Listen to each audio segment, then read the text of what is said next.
O que eles estão fazendo é o seguinte: como é que você faz para aumentar o tamanho do Estado? Vamos pensar como se nós fôssemos socialistas querendo implementar aqui o socialismo. Então eu tenho aí uma economia produtiva, gente que trabalha, eu tenho que tirar o dinheiro do bolso deles. Mas eles, obviamente que eles são submissos, porque afinal de contas eu sou o poder, eles não são. Eu posso fazer muito, eu posso editar uma medida provisória no calar no apagar das luzes do ano, como foi feita com essa 323, eu posso fazer aumentos escondidos de impostos, eu posso fazer uma porção de coisas sorrateiras. Mas eu preciso de uma certa legitimidade mesmo assim, quer dizer, eu preciso mostrar alguma razão para a população para fazer isso. Olha, então o que eu tenho que fazer?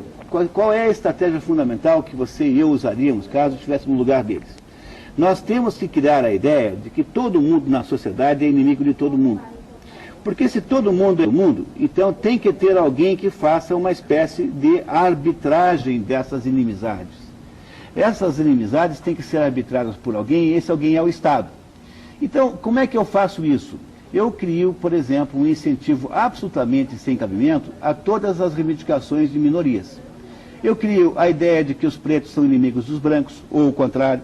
Eu crio a ideia de que os homens e as mulheres são inimigos. Imagine, o planeta Terra... Se não fosse. Claro que não tem 14 bilhões de homens e mulheres que geraram 7 bilhões, porque alguns são irmãos, né?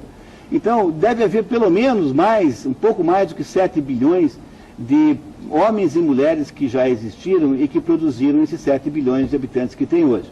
Será que a humanidade, que foi capaz de reunir homens e mulheres voluntariamente para produzir 7 bilhões, foi feita? Se esse processo foi feito por um processo de inimizade, de conflito, você acredita nisso de verdade? Você é inimigo da sua mulher? A sua mulher é a sua inimiga? Será possível que a gente imagine que homens e mulheres são de fato inimigos e que é preciso ter uma intermediação do Estado para que eles deixem de ser? Olha, uma vez eu perguntei para uma investigadora de uma delegacia da mulher, perguntei assim: vem cá, o que acontece aí na delegacia da mulher quando uma mulher apanha da vizinha e vai lá reclamar que apanhou da vizinha? O que vocês fazem? Eu falei assim: nada. Eu disse, mas como nada? Não, porque a gente só atende aqui quando o agressor é homem. Ué, então peraí, então não é da mulher, a delegacia é contra o homem. Assim, não, é justamente isso que é mesmo. Ou seja, então o que acontece quando você precisa criar um superestado com superpoderes? Você precisa inventar briga em cada canto da cidade. Então você tem que inventar a ideia de que o cartola do futebol é inimigo do torcedor. Aí você do torcedor. Você tem que criar a ideia de que o jovem é inimigo do velho. Então cria o estatuto do idoso. Tem que criar a ideia de que o branco é inimigo do preto, então se cria as leis de proteção e de anti-preconceito racial. Tem que criar a ideia de que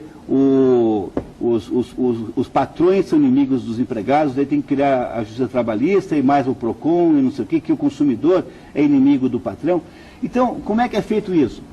É feito de uma maneira que pareça que todos os indivíduos na sociedade estão em embate, estão em distúrbios, estão em inimizade permanente.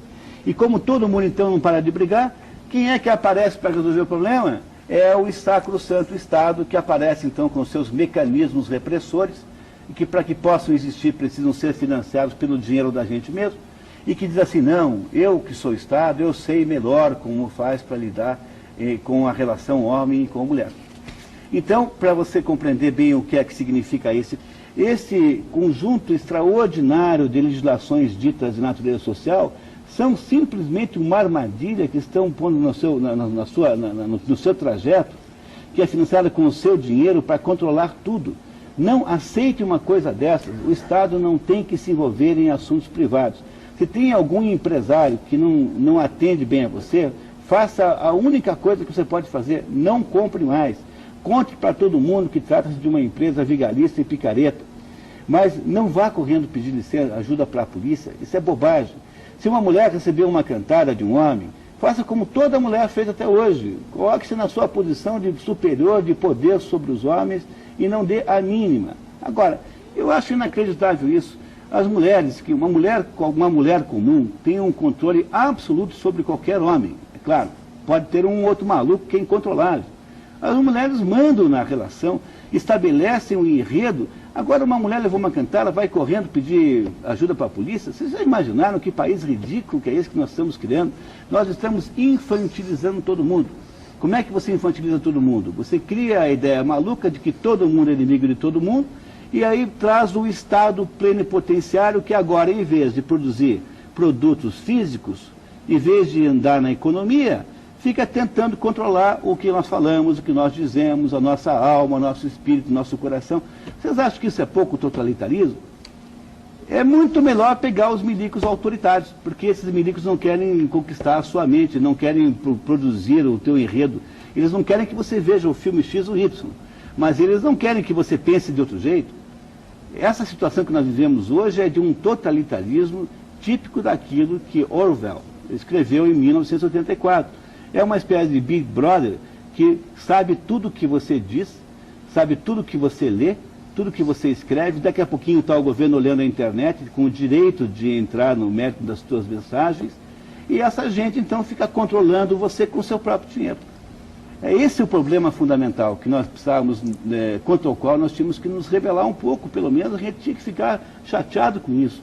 Agora, a pior situação de todas é a gente entrar nessa história como ingenuamente, ainda achando muito bonito que tem a lei disso, daquilo, o estatuto daquilo, o estatuto do outro. Imagine se tem cabimento uma coisa dessa. Pense um minuto que você vai perceber que não tem sentido, não tem cabimento. Mas pense, tá? Saia um pouquinho da hipnose coletiva e comece a perguntar assim, será que isso está certo?